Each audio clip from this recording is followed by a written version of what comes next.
if you must. Well, that depends, does it not? What does she seem to be?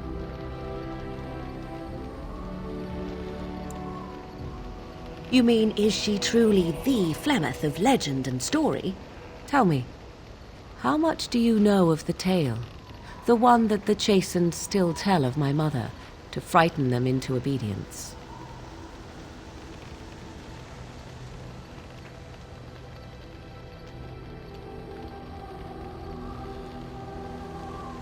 Ah, I see. That does explain much. I can relay what Flemeth once told me herself, and you can decide whether or not 'tis the truth, if you desire.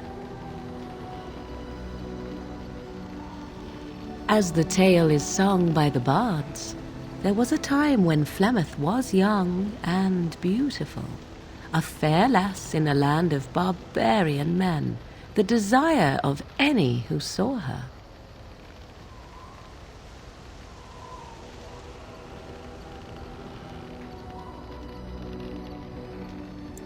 The tales say that Flemeth fell in love with Osen the bard, and fled the castle of her husband, the dread Lord Conabar, and that he swore vengeance for her infidelity. In truth, my mother claims that 'twas Osen who was her husband, and Conabar the jealous lord, who looked on from afar. Lord Conabar approached young Osen and offered him wealth and power in exchange for his lovely wife, and Osen agreed.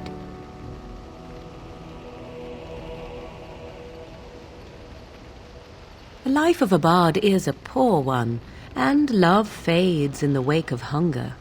'Twas Flemeth who suggested the arrangement. All would have been well had Lord Conabar kept his end of the bargain. But he was a foul man who bargained with coin he did not possess. Osen was led off to a field and slain, left for dead. Flemeth spoke to the spirits and learned of the deed, and swore revenge. Spirits first, and 'twas they who slew Conabar. Flemeth did not turn to the demon until much later. Lord Conabar's allies chased Flemeth, you see, chased her to the wilds, and there she hid. There she found the demon, and he made her strong. The legends all speak of the great hero Cormac, he who defeated Flemeth and her great army when she invaded the lowlands centuries later. All lies.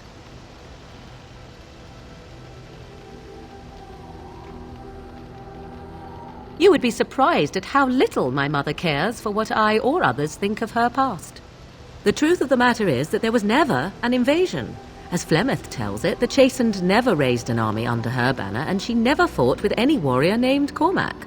Cormac led a brutal civil war against his own people, and later claimed it was to vanquish evil that had taken root amongst the lords. Thus, he was hailed a hero. Flemeth was only attached to the legend much later. Perhaps 'twas due to the great war with the Chastened that eventually came, but Mother claims not to know how it began.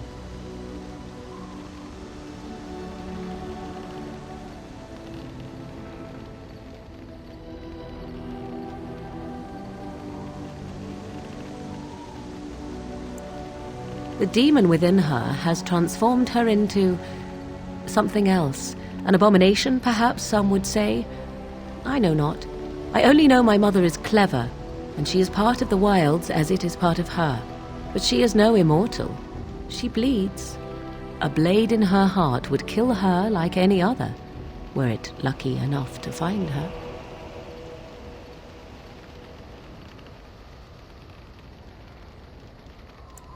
You ask if I have sisters. I have asked of this myself. The stories tell of many witches of the wilds after all, not just the one. And these tales existed long before I did. Flemeth refuses to speak of other daughters, if they existed. So, should I believe I am her first? I doubt that too.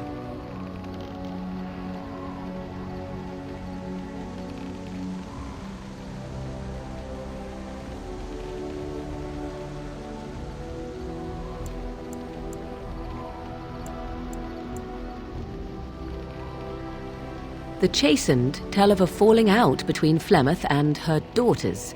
They say that one day she hunted them all through the wilds and ate their hearts.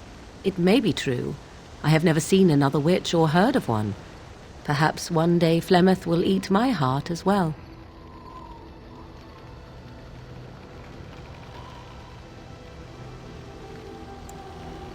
How often is this usually? Always? If not always, then when is it not true? There are more things in this world and the next than you or I could ever hope to understand. What Flemeth became is a mystery. I suspect even to her.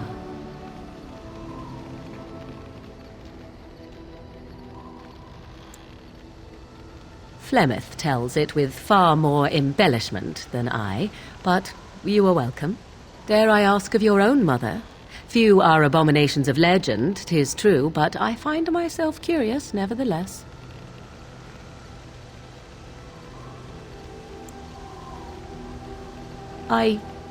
Nothing. I wish to know nothing more. I find myself a little envious, to tell the truth. But it matters not. Let us move on. What do you wish of me? If you must.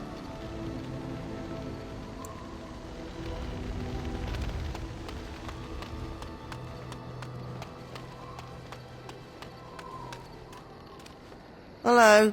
The boy's a bit simple, but he's rather good with enchantments. One of those tranquil fellas actually called him an... Well, oh, certainly, I can do that for you. Just come with me.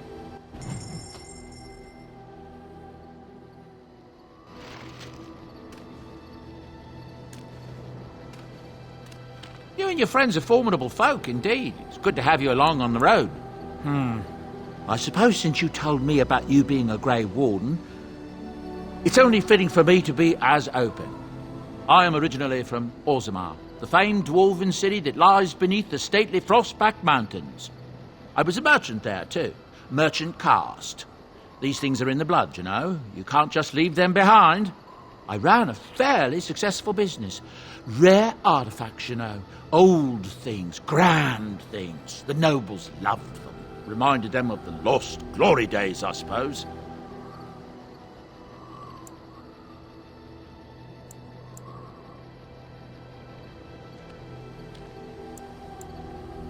Our kingdoms once spanned the length of Thados, from majestic Orzammar to Kal Sharok to glittering Darmalin far to the west. They say the gold and silver veins ran so thick through the stone of Darmalin that the entire city sparkled. The Darkspawn took it all, of course. One by one, the old Tigers fell, and then all that was left was Orzammar. But we were talking about how I ended up here, weren't we? One day, a noble woman came to my stall. She looked around for a bit and then started shrieking in dismay. Apparently, she believed that a pair of braces I had for sale once belonged to her brother. He'd been lost in a cave-in, you see, while on an expedition to clear out the Darkspawn from one of the tunnels running close to the city. They were made specially for him. They're unique, she shrieked.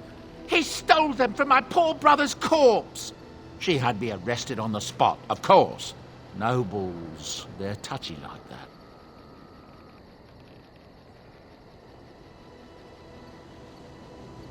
Well, I didn't steal them. You see, I'd been paying these castless thugs to venture out into the deep roads for me.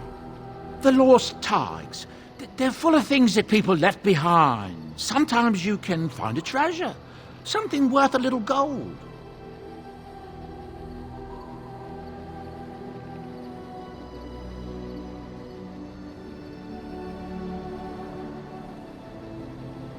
The noblewoman, she wasn't too happy with the theft of her brother's braces. I don't know what they planned for me, and I didn't want to find out. Bribed the guard that was watching me and took off for the surface first opportunity I got. Never looked back. Yes, here I am. Now, is there anything the boy or I can get you?